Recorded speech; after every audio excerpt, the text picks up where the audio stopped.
கடந்த 24ஆம் தேதி ஈவினிங் 4 மணிக்கு நமக்கு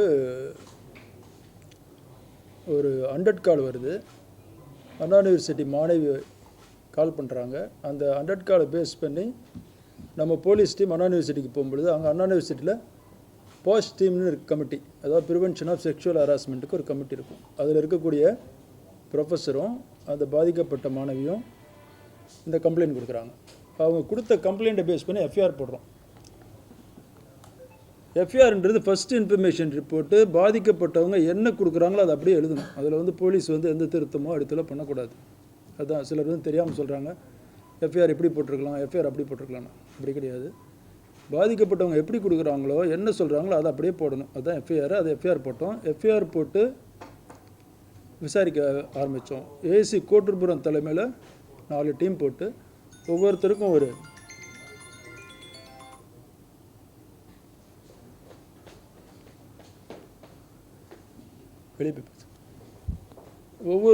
டாஸ்க் கொடுத்து விசாரிக்கிறோம். சந்தேகப்பட்ட நபர்களை சிலர் கொண்டு வந்து விசாரிக்கிறோம்.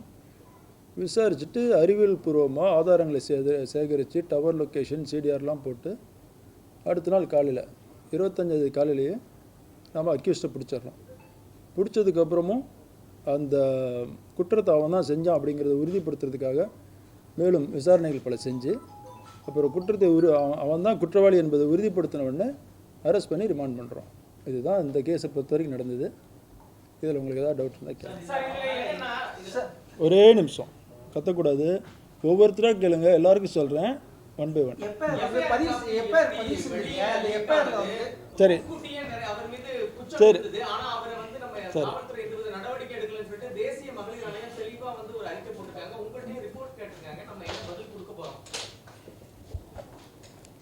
எஃப்ஐஆர் அதாவது சில குற்றங்களுக்கு போக்சோ குற்றங்கள், அதே மாதிரி கிரைம் அகெயின்ஸ்ட் உமன் இருக்கக்கூடிய சில குற்றங்களுக்கு எஃப்ஐஆர் போடும் பொழுது சிசிடிஎன்எஸ்மாங்க. சிசிடிஎன்எஸில் ஆட்டோமேட்டிக்காகவே பிளாக் ஆகிடும். இப்போ இந்த பிஎன்எஸ் ஐபிசியிலேருந்து பிஎன்எஸ் மாறும் பொழுது சில டெக்னிக்கல் கிளிஜினால இந்த எஃப்ஐஆர் லாக் ஆகுது தாமதமாயிருக்கு. அந்த தாமதமான டைமில் ஒரு சிலர் பார்த்துருக்குறாங்க, அதை பதிவிறக்கம் செஞ்சுருக்கிறாங்க, அவங்க வழியாக லீக் ஆகிருக்கலாம். 1. 2வது, எந்த எஃப்ஐஆரை போட்டாலும் கம்ப்ளைண்ட் இருக்கிறாங்களே அவங்களுக்கு ஒரு காப்பி கொடுக்கணும். அது மேண்டேட்ரி. அதுபடி நாம் விக்டிம்க்கு ஒரு காப்பி கொடுத்தோம். இந்த 2 வகையில் தான் எஃப்ஐஆர் வெளியே வந்திருக்கணும். இந்த எஃப்ஐஆர் இந்த மாதிரி கேஸில் வெளியே வரக்கூடாது, லீக் பண்ணக்கூடாது. பண்ணுறது சட்டப்படி குற்றம். அதே மாதிரி அந்த லீக்காக இருந்தால் கூட அதை எடுத்து வச்சுட்டு பெரிய அளவில் விவாதம் செய்வதும் சட்டப்படி குற்றம். என்ன குற்றம்னா, பாதிக்கப்பட்ட நபரோட ஐடென்டிட்டி, அதாவது அடையாளம் எந்த வகையிலுமே வெளியே தெரியக்கூடாது. பேர் தான் சொல்லணும்னு இல்லை, அவங்க கொடுக்கக்கூடிய சில தகவல்களை வச்சு அந்த பாதிக்கப்பட்ட நபரை நாம் அடையாளம் கண்டுபிடிக்க முடியும் அப்படிங்கிற அளவுக்கு தகவல் கொடுத்தாலுமே தவறு. அந்த மாதிரி கொடுத்தது வெளியே தெரிய வந்ததுனால இப்போ கோட்டூர்புரத்தில் நம்ம இந்த லீக் பண்ணதுக்கு எஃப்ஐஆர் கேஸ் போட்டிருக்கிறோம். இப்போ அதுபடி போட்டு யார் இதை லீக் பண்ணாங்க அப்படின்றத கண்டுபிடிச்சு அவங்களுக்கும் தகுந்த தண்டனை வாங்கிக்கும். இது பொது வெளியிலேருந்து வந்தது தான். கொஞ்சம் கவனமாக கேட்கணும், திருப்பி கேட்கக்கூடாது. எஃப்ஐஆர் போட்டிருக்கிறேன் கோட்டூர்புரம் போலீஸ் ஸ்டேஷனில் இந்த இதை லீக் பண்ணதுக்கு யாருன்னு கண்டுபிடிச்சு அதுக்குள்ளே நடவடிக்கை அதை அனுப்புவோம். அதுக்கு டைம் இருக்கு அனுப்புவோம்.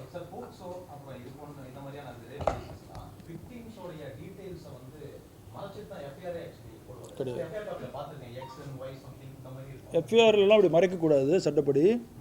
அதுக்கு அடுத்து நடக்கக்கூடிய கம்யூனிகேஷனில் அப்படி மறைச்சு போடுவாங்க. எஃப்ஐஆரில் மறைக்கக்கூடாது. எஃப்ஐஆரில் மறைச்சா அப்புறம் தெரியும் விஷயம், தகவலே தெரியாதுல்ல.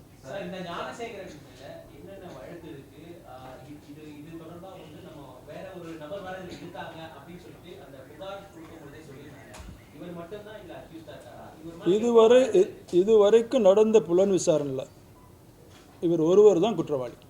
சரிங்களா? இவர் அந்த பேசும் பொழுது அந்த புலன் விசாரணை தகவலை வெளியே சொல்லக்கூடாது. இருந்தாலும் இதை நிறைய பேர் அரசியல் பண்ணுறதுனாலையும் சென்சேஷனலாக பேசுகிறதுனாலையும் சொல்கிறேன். அதில் ஒரு நபரை இவன் பேசும்பொழுது சார்னு சொன்ன மாதிரி நிறைய பேர் குறிப்பிட்றாங்க. அது நடக்கலை, அது அவன் பொய்யா சொன்னது. குறிப்பாக அந்த அக்கரன்ஸ் நடக்கும்போது அவன் அந்த ஃபோனே ஏரோப்ளேன் மோடில் தான் போட்டு வச்சுருந்தான். ஸோ அதனால் அது வந்து தவறான தகவல் ஒன்று. வேறு என்ன கேள்வி கேட்டீங்க?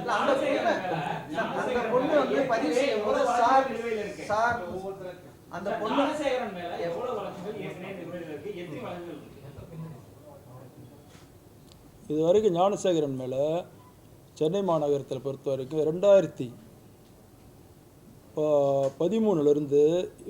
20 வழக்குகள் இருக்குது.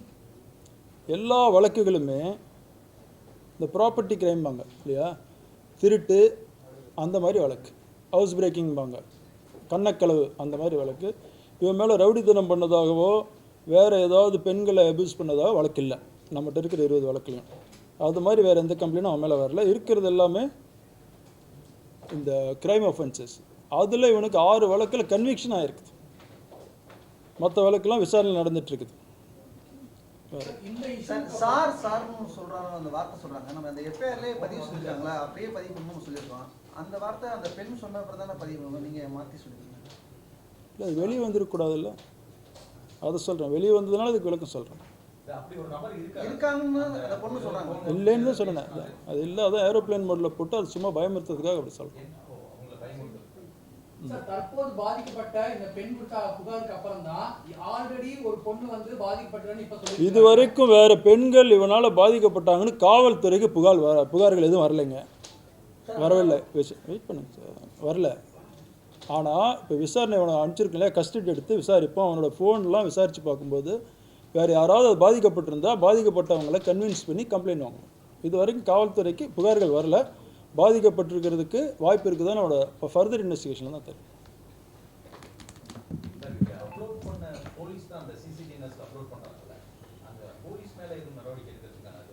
சிசிடிவிஸில் அப்லோட் பண்ணுன்றது அவரோட கடமைங்க, அவர் தானே பண்ணுவார். அவர் வேலையை செய்யறதுக்கு எதுக்கு நடவடிக்கை எடுப்பார்?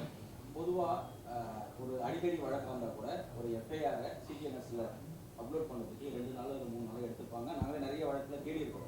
ஆனால் இந்த வழக்கு சம்பவம் நடந்து குற்றம் நடந்து ஒரு நாளிலேயே எப்படி சிடிஎன்எஸ்ல அப்லோட்? உங்களோட அசம்ஷன் எல்லாமே தவறான அசம்ஷனாக இருக்கும்போது நான் அதுக்கு எப்படி பதில் சொல்கிறது? ஒரு எஃப்ஐஆர் போட்டால் 2 நாள் 3 நாள் கழித்து தான் அப்லோட் பண்ணுவாங்கன்றது யார் சொன்னது? நாங்களே தேடி இருக்கோம் சார், சர்ச் பண்ணியிருக்கோம் சார். 1-2 வழக்கில் நடக்கலாம். எஃப்ஐஆர் போட்டால் உடனே அப்லோட் பண்ண அப்புறம் தான் கோர்ட்டுக்கு அனுப்ப முடியும். நெக்ஸ்ட் ஆம்ஸ்டாங் கேஸ்ல பாத்தீங்கன்னா 3 மாசம் ஆகியும் எஃப்ஐஆர் பதிவு நீங்க இது பண்ண முடியும். அதனால அதுக்கு எஃப்ஐஆரா? ஆமா, ஆம்ஸ்டாங் கேஸ்ல பாத்தீங்கன்னா கிட்டத்தட்ட 2 மாசத்துக்கு மேல நீங்க வந்து சிசிடிவிஸ்ல இது பண்ணல. ஆனா இந்த இதுக்கு மட்டும் ஏன் உங்களுக்கு அவசரம்? சார் அதான் சொல்கிறேன், அப்லோட் பண்ணிடுவோம் சார். அது பிளாக் ஆச்சுன்னா உங்களுக்கு தெரியாது. ஆரம்பிக்கும் போது சொன்னல டெக்னிக்கல் கிளிச்சில் இந்த ஐபிஎஸ்லேருந்து பிஎன்எஸ் ஆனதில் இது கொஞ்சம் நேரம் எக்ஸ்ட்ரா தான் ஓப்பன் ஆயிருக்கு. அதுக்கப்புறம் ஆட்டோமேட்டிக்காக பிளாக் ஆயிடுச்சு. ஆட்டோமேட்டிக் பிளாக் நாம பண்ணுறதுல ஆட்டோமேட்டிக் பிளாக். சிசிடிவி காட்சியில் வந்து அதிகமாக நம்ம சென்னை முழுவதுமே நம்ம வந்து சிசிடிவி ஃபுட்டேஜ் வச்சிருக்கோம் சார். ஒரே நிமிஷம். குறிப்பிட்ட அரசியல் தலைவர்களை சொல்லி கேட்காதீங்க, உங்கள் கருத்து நினைக்கலங்கன்னா அரசியல் இது கிடையாது, பேட்டி கிடையாது. நீங்கள் காவல்துறையில் ஏதாவது உங்களுக்கு விளக்கம் கேட்கணும்னா கேட்கலாம். அதான் நீங்கள் அதை நீங்கள் உங்களுக்கு என்ன அதில் டவுட்டுன்னு கேளுங்க, அவர் சொன்னதுன்னு சொல்லி கேட்க வேண்டாம் சார். அதுதான் உங்களுக்கு ஆரம்பிக்கும் போது சொல்லிட்டேனே சார், கொஞ்சம் கவனமாக கேட்டிங்கன்னா ஃபர்தர் நிறைய அன்னெசரி கொஸ்டின்ஸ் அவாய்ட் பண்ணலாம். எஃப்ஐஆர்ன்றது பாதிக்கப்பட்டவர்கள் கொடுக்கக்கூடிய தகவலை அப்படியே எழுதணும். காவல்துறையில் நாங்கள் அடித்தல் திருத்தல் எதுவும் பண்ண மாட்டோம் அப்படிங்கிறது ஆரம்பிக்கும் போது உங்களுக்கு சொன்னேன் இல்லையா?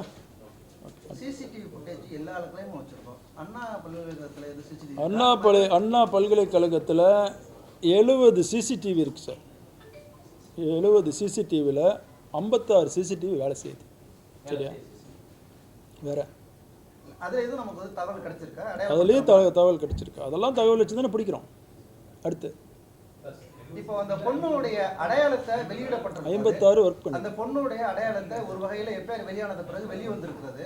இப்போ அதை மறைப்பதற்காக அடுத்த கட்டமாக நம்ம என்ன மாதிரி நடவடிக்கை எடுப்போம் காவல்துறை சார்? ஆட்டோமேட்டிக்காக பிளாக் ஆச்சு. இனிமேல் வெளியே சொல்லுவாங்க மேலே கேஸ் ஆல்ரெடி போட்டிருக்கோன்னு சொன்னேன் இல்லையா? இல்லை, இப்போ வெளியிட்ட பிறகு சமூக வலைதளங்களில் பரவாயில்ல சூழல் இருக்கு, அது அவங்க மேலே நடவடிக்கை. இதுக்கு மேலே வெளியிட்டாலும் நடவடிக்கை எடுப்போம். இப்போ காவல்துறை நடவடிக்கை எடுப்பாங்க அப்படின்னு நம்பிக்கையோடு தான் வந்து புகார் தெரிவிக்கிறாங்க. இது போல வரக்கூடிய புகாரின் ஒரு அச்சத்த சூழ்நிலை ஏற்படும்ல? இந்த மாதிரி ஒரு புகார் வந்து ஒரே நிமிஷம் 4 மணிக்கு கம்ப்ளைண்ட் கொடுக்குறாங்க, ஈவினிங் நம்பிக்கையோடு கொடுக்குறாங்க. அடுத்த நாளுக்குள்ளே அக்யூஸ் அரெஸ்ட் பண்ணி என்டையர் இன்வெஸ்டிகேஷன் முடித்து ரிமாண்டே பண்ணியிருக்கிறோம். இதை விட வேறு என்ன நம்பிக்கை வேணும் உங்களுக்கு? இந்த புகார்ல அவர் மட்டும் ஒருவர் மட்டும்தான் தொடர்பு இருக்காரா? வேற அடுத்த விஷயம் யாரும் இருக்காங்க சார்? வேற உங்களுக்கு எல்லாமே ரிப்பீட் பண்ண வேண்டியதாக இருக்குது. இல்ல அவர் ஒரு ஆள் முதல்ல சொல்லிட்டேனே, கொஞ்சம் கவனிச்சுக்கோங்க. One by I will answer all your questions. Go one by one.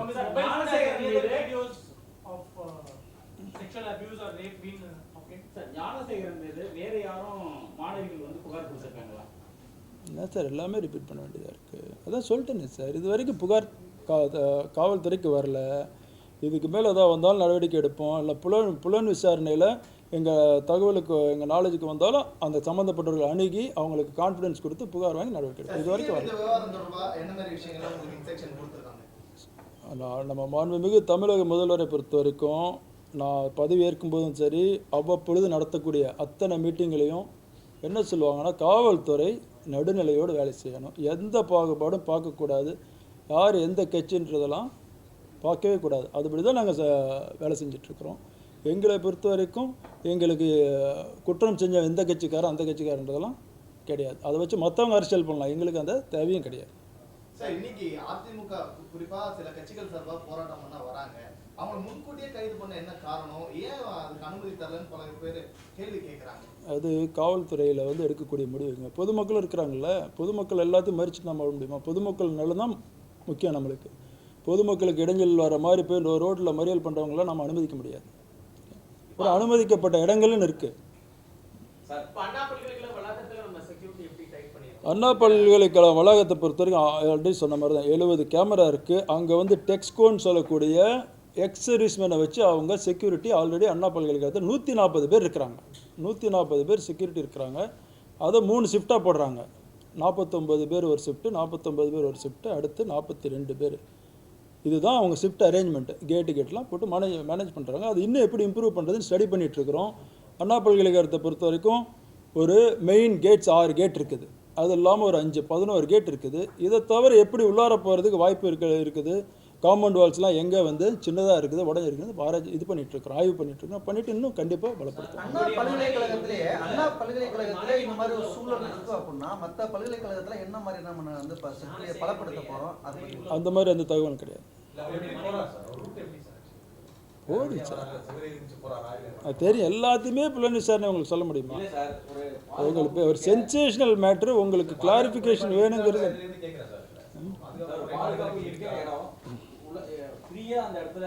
அதாவது அண்ணா பல்கலைக்கழகத்தை பொறுத்த வரைக்கும் பொதுமக்கள் வாக்கிங் போகிறதுக்கு காலையிலையும் மாலையும் அலோவ் பண்ணுறாங்க. பொதுமக்களே போயிட்டு வந்துட்டுருக்குறாங்க. அது உள்ளார போகிற வருதுன்றதில் சந்தேகப்பட்டால் நிறுத்தி கேட்குறாங்க. அதனால் இது எப்படின்னு விசாரிச்சு சொல்கிறாங்க. காவல்துறையை பொறுத்த வரைக்கும் கோட்டுப்புறம் காவல் நிலைய எல்லைக்குள்ளே வருது. இது அதை 3 செக்டராக பிரிச்சிருக்கிறாங்க. அது அண்ணா யூனிவர்சிட்டின்றது ஏ செக்டாரில் வருது. இந்த ஏ செக்டாருக்கு நமக்கு 3 பெட்ரோல் வெஹிக்கிள் இருக்குது. அந்த 3 பெட்ரோல் வெஹிக்கிள் அட் அ டைமில் ஒரு பெட்ரோல் வெஹிக்கிள் அந்த அண்ணா யூனிவர்சிட்டிலே இருந்திருக்கும். நீங்கள் அந்த பக்கம் போகிறவங்களாம் தெரியும். இந்த கேட்டில் இருப்பாங்க, இல்லைனா அந்த காந்தி மண்டபம் கேட்டில் இருப்பாங்க. அது இல்லாமல் 2 வீலர் பெட்ரோல் இருக்குது செக்டார் பேது. இது பொதுவாக வெளியே பார்ப்போம், உள்ளார ஒரு ரவுண்ட்ஸ் போவோம். இதுக்கு மேலே எப்படி இன்னும் அதை பலப்படுத்துறதுன்னு யோசிப்போம். சார், இந்த ஞானசேகருடைய குற்ற பின்னணிங்க சார், மாமல்லபுரம் காவல் நிலையத்தில் இதே போன்ற ஒரு காதல் ஜோடி மிரட்டி பாலியல் செல்லப்படுறதா கைதாகிருக்காரு. அதே போல் இந்த அண்ணா யூனிவர்சிட்டியிலும் 2014 ஒரு வழக்கில் நீங்கள் சொல்கிற எதுவுமே அங்கே வழக்கில் இல்லை. இப்போ நான் சொன்னால 20 வழக்கு இருக்குன்ட்டு, அதில் அந்த மாதிரி இல்லை.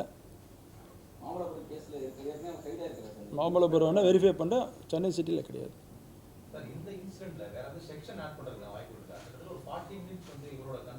ஆமாம், செக்ஷன் ஆட் பண்ணியிருக்கிறோம். அது கொடுப்பாங்க உங்களுக்கு. என்னென்ன செக்ஷன்ஸ் இன்னும் ஆட் பண்ணுறோன்றது உங்களுக்கு ஆட் பண்ணியாச்சு ஆல்ரெடி, கொடுக்குறேன். Additional section. இவர் கண்காணிப்பு நம்ம காலத்தை தொடர்ந்து அவர் கண்காணிக்கணும் சார். 20 வழக்கு இருக்குன்னு சொல்கிறோம். அதாவது இவர் இது கரெக்டாக கேட்குறாரு. 2014 தான் இவனோட மெயின் ஆக்டிவிட்டி. 2019 கடைசி கேஸ் அவனுக்கு ரிப்போர்ட் ஆகுது. 2019க்கு அப்புறம் கேஸ் இல்லை அவனுக்கு. 2023 ஒரு அனிமல் இது பெட் கிளினிக்கில் ஒரு சின்ன வம்பு பண்ணுறான். அதுவும் நம்ம தகவலுக்கு வந்திருக்கு. மற்றபடி 2019க்கு அப்புறம் அவன் மேலே கிரிமினல் கேஸ் இல்லை. அடுத்து இந்த ஒரு பொண்ணை தான் ஹிஸ்ட்ரி சீட்டை வச்சு தான் சொல்கிறேன் நம்ம. சார், இந்த ஒரு பொண்ணை தான் அவர் மிரட்டியிருக்காரா இல்லை வேற பொண்ணு மிரட்டியிருக்காரா? இந்த விசாரணைக்கு தெரியும். வேறு ஏதாவது நீங்கள் ஏன்னா அவர் கேட்டதே திருப்பி கேட்குறாரு. That is under investigation. ஏற்கனவே ஞானசேகரன் அதான் சொல்லிட்டேன்ல, ஒரு குற்றவாளி எந்த அரசியல் கட்சியில் இருந்தால் எங்களுக்கு அதை பற்றி ஒன்றும் கவலை கிடையாதுங்க. அவன் எந்த கட்சியில் இருந்தாலும் அவன் மேலே ஆக்ஷன் எடுக்க போகிறோம். இதை தேவையில்லாமல் நீங்கள் தான் பெருத்துப்படுத்துறீங்க. எங்களுக்கு அவன் எந்த கட்சிக்காரன்றது முக்கியமே கிடையாது. சார், இந்த விவகாரத்துக்கு பிறகு சென்னை மாநகரில் மற்றவர்கள் சொல்லக்கூடிய மெசேஜ் என்ன?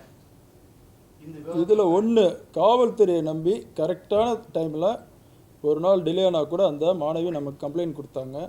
அவங்க நம்பிக்கையை தக்க வைக்கிற மாதிரி நாம் நடவடிக்கை எடுத்திருக்கிறோம். அவங்க தரப்பில் பொறுத்த வரைக்கும் காவல்துறை நல்லா பண்ணியிருக்கிறாங்கன்னு எல்லாரும், அண்ணா யூனிவர்சிட்டியாக இருக்கட்டும், பாதிக்கப்பட்டவர்களாகட்டும், அவங்க காவல்துறை மேலே நல்ல நம்பிக்கை வச்சுருந்தாங்க. அதை நாம் உறுதிப்படுத்துகிற மாதிரி தான் நடவடிக்கை எடுத்திருக்கிறோம். இதுக்கு மேலே அதே மாதிரி இருக்கும். சார், புகார் அளித்த அன்று இரவு ஞானசேகரனை காவல் நிலையத்துக்கு அழைத்து வந்து விசாரணை செய்து புகார் அளித்த அன்று நிறைய பேரை கூப்பிட்டு வந்தோம். சரிங்களா? எழுதி வாங்கிட்டு நிறைய பேரை கூப்பிட்டு வந்தோம். அவங்கள்ட்ட இருந்து எவிடன்ஸ் எல்லாம் கலெக்ட் பண்ணிவிட்டு எழுதி வாங்கிட்டு அனுப்பிச்சோம். மறுபடியும் காலையில் அந்த எவிடன்ஸை பேஸ் பண்ணி நைட்டெலாம் நிறைய என்கொயரி பண்ணி அடுத்த நாள் போய் பிடிச்சிட்டோம். அவரும் இருந்தார். சார், நிறைய வழக்குகளில் அவர் சந்தேகப்படக்கூடிய நபராக இருந்தால் கூட காவல் நிலையத்தில் வைத்து விசாரணை பண்ணியிருக்கோம்.